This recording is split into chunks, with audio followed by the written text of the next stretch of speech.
Greetings, programs, and welcome back to The Book Thing, where this time round I'm going to be talking about The Hydrogen Sonata by Iain M.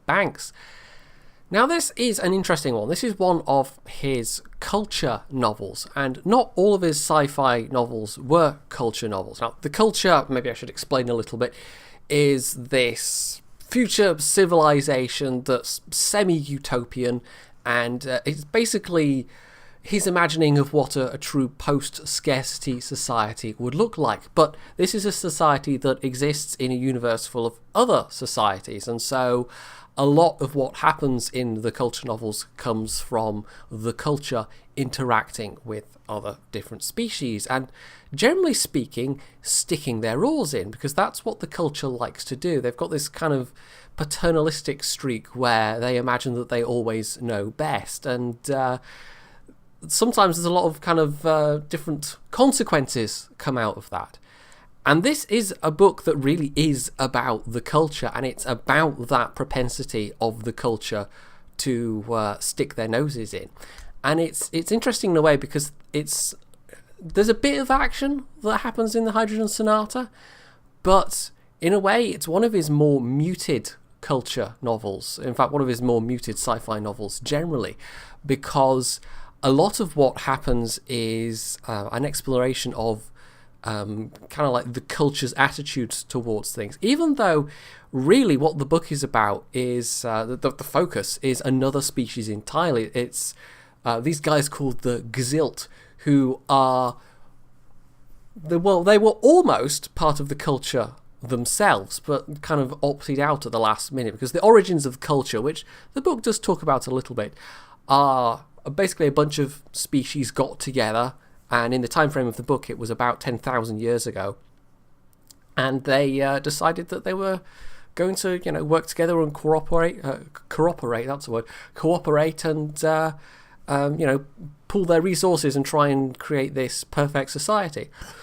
So even though it's about the Gzilt, it is really about the culture when it comes down to it, because what is happening, I mean, the main thrust of the plot, and it kind of shapes how the book, how it's structured, because what's happening is the entire book is counting down towards something, because these guys, the Gzilt, are going to do what's called subliming, and it basically means like ascending to a higher plane of existence.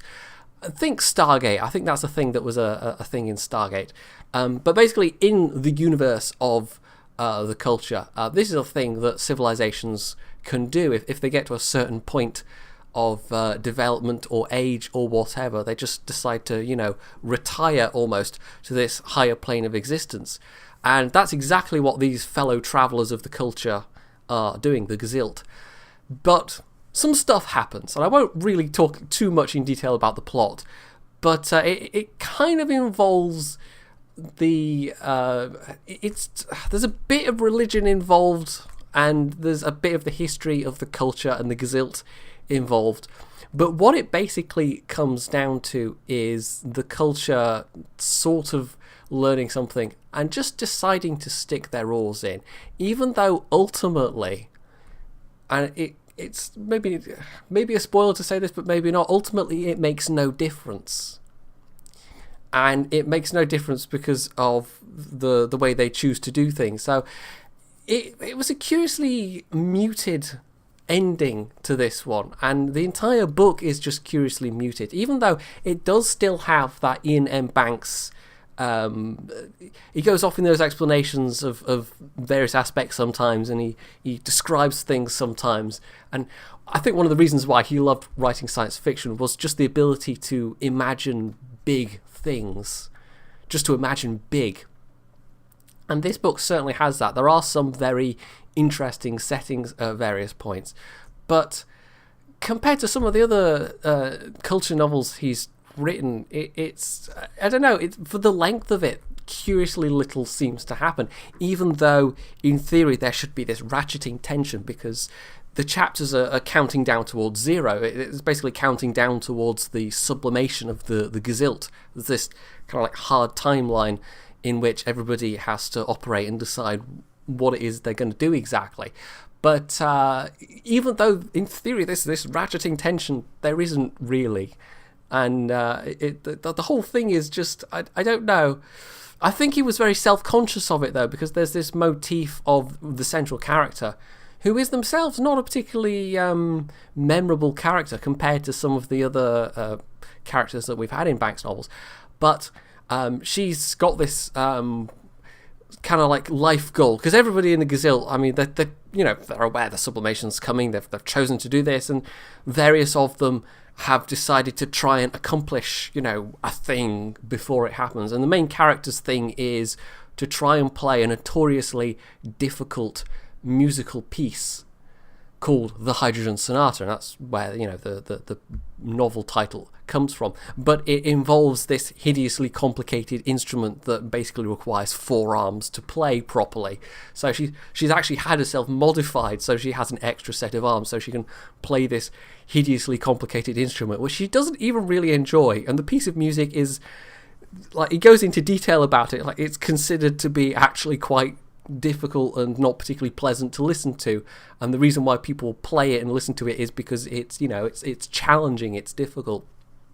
Well, she sets herself this as a goal, fully aware of the fact that she's not really enjoying it, and that she doesn't really enjoy the instrument, and she kind of has this sense of, well, why am I doing this? It's a bit futile. And I think that is quite deliberate. That sets up as an allegory for the rest of what happens in the book. So it's not really like a lot of his other culture novels in that way. A lot of them are much more straightforward adventures, and this one's more kind of self-conscious about what kind of message it's trying to convey, what it's trying to say about the culture. Because it does come back to that. It is a book about who the culture is, what their identity is.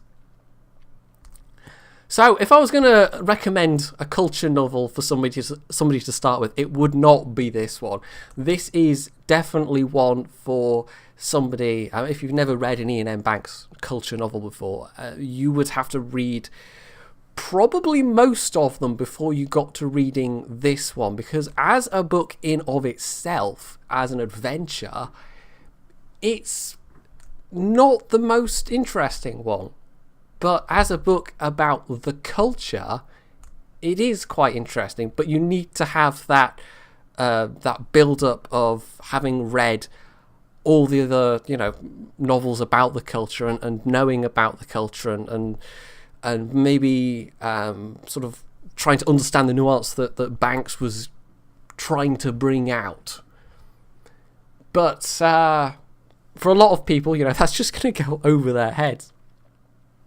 Now, there was actually a suggestion last time that I read out a bit or something, a passage to try and maybe give some sense of what the writing is like. So I've chosen a bit where he's basically describing one of the locations, and it typically just takes like a page and a half, 2 pages, so I don't know how long this is going to take to read out, but we'll give it a go. So this is one of the principal locations. We come back to this place several times, but it's one of his more interesting ones as well, in that a lot of the big places he imagines, they're usually fairly populated, but this one's kind of deliberately not so, at least not in the span of the book. Anyway, as far as anyone could tell, the girdle city of Zaun had been built by the long-sublimed Werpesh simply because they could. Nearly 30,000 kilometres long, the structure formed a single vast bracelet around the equator of the world. A-shaped in cross-section, over 100 kilometres across at the base, dozens at the top, and just under 200 clicks high, so tall that it protruded above almost all the atmosphere, providing Zaun with a spaceport sufficiently prodigious to have served 1,000 such worlds. The girdle city was a single colossal barricade, an everywhere pierced wall, halving the planet. Even building on this extraordinary scale, there were touches of elegance to its design. Because Zaun was a planet with little wobble, and the girdle city straddled the equator, it effectively sat between the narrow tropic lines, only ever casting a shadow on lower parts of itself, never on the planet's surface. And it could easily have been bigger. As a non-gravitationally constrained self-supporting artifact, or colloquially, just an NG, which sort of stood for neutral gravity structure, It was formed from a mix of ordinary and exotic materials that meant only a tiny fraction of its mass actually imposed itself as weight upon either its own lower reaches or on the crust of the planet beneath. Had they wanted, the Werpesh could have arranged it so that where the mighty structure's foundations met Zaun's bedrock, they exerted a gentle upward pull rather than a modest load. Artifacts constructed using this sort of technology could be extended indefinitely with no sort of... I've lost my place there. With no annoying tendency to collapse in on themselves. Most such structures were in space, and some were much bigger. The Girdle City had the additional problem of needing to keep its structural elements tuned for their precise place within the slope of the planet's gravity well, but this had proved trivial. Even so, while nearly weightless, the artifact still had colossal mass, and its effect on Zaun's total angular momentum had been to slow down the planet's rotation by nearly a second a year. As was the case with each of their impressive, if arguably rather pointless, sculpt worlds, the main point of the Girdle City, as far as its builders had been concerned, appeared to have been the building of it, rather than any subsequent use it might have been put to. The Werpesh, famously secretive and opaquely motivated, had never chosen to elaborate on their reasons for constructing it.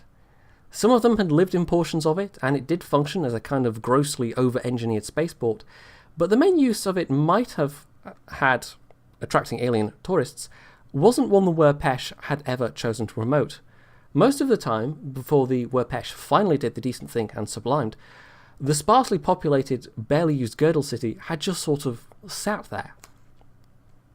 The Gazilt had made better use of it, but even then, in nearly 11,000 years of custodianship, they had never even come close to filling it entirely, and rarely ventured into these sections above the level where there was a natural atmosphere to breathe, leaving over 90% of it empty of life. Space habitats, for all their even greater intrinsic artificiality, were capable of providing far more agreeable, pleasantly rural, less brutally industrial-feeling places in which to live. Still, the Girdle City had contained many billions, and even now still contained hundreds of millions of Gazilt. And in a sense, of course, it still contained those billions, except the vast majority of them were stored, existing in a state of suspended animation, waiting their pre-waking just before the instigation that would itself lead to their new life in the sublime. There had always been open tunnels within the Girdle City, routes, some never less than 0.5 kilometre in diameter, within the length of it that stretched throughout its fretwork of vast tubes, girders, walls and components, both structural and habitative, to provide a kind of large-scale transport network for airships. The great dirigibles had plied the vast tunnels for millennia, carrying people and occasionally goods, even though there were many faster, more efficient systems built into the Girdle City. Airship travel was seen as romantic. Now, as far as was known, there was only one airship still making its way through the structure, and it was home to the last party. So, there you go, that was like 2 pages just to describe one of the principal settings of the book, and that's one of the things I love about Banks, is his sense of location, the kind of settings that he would come up with. And this book is really no different in that regard. Although, apart from the Girdle City, and I think one other particular location, again, it was curiously muted in a lot of ways. A lot of the action in this, when it's not there, and there's 1 or 2 other locations that get described, but a lot of what's written takes place on various different ships, which are much smaller. Well, I say smaller, some of the culture ships are ridiculously big, but in this case, smaller ships. And it's all just, I don't know, it's a curious book in a lot of ways, but it's not, like I've said, I think it was entirely deliberate. Banks set out to write this book, and if you're a fan of the culture, I think it could best be described as an interesting book. But as to whether it's one of his more fun or exciting or just plain interesting ones, I think that one's more debatable. That one comes down to personal preference. So I've still got one other book on the go at the moment. I'm still reading David Copperfield by Charles Dickens. I am debating whether to start something else while I continue to read David Copperfield, because that one's going to take a while. I may pick something shorter to read alongside that. But it was interesting coming back to this, because I've not read the Hydrogen Sonata for a while. There's some of Banks's novels where I've read them maybe half dozen times or more. This is one I'd only read maybe twice previously, and it's been a good couple of years since I read it.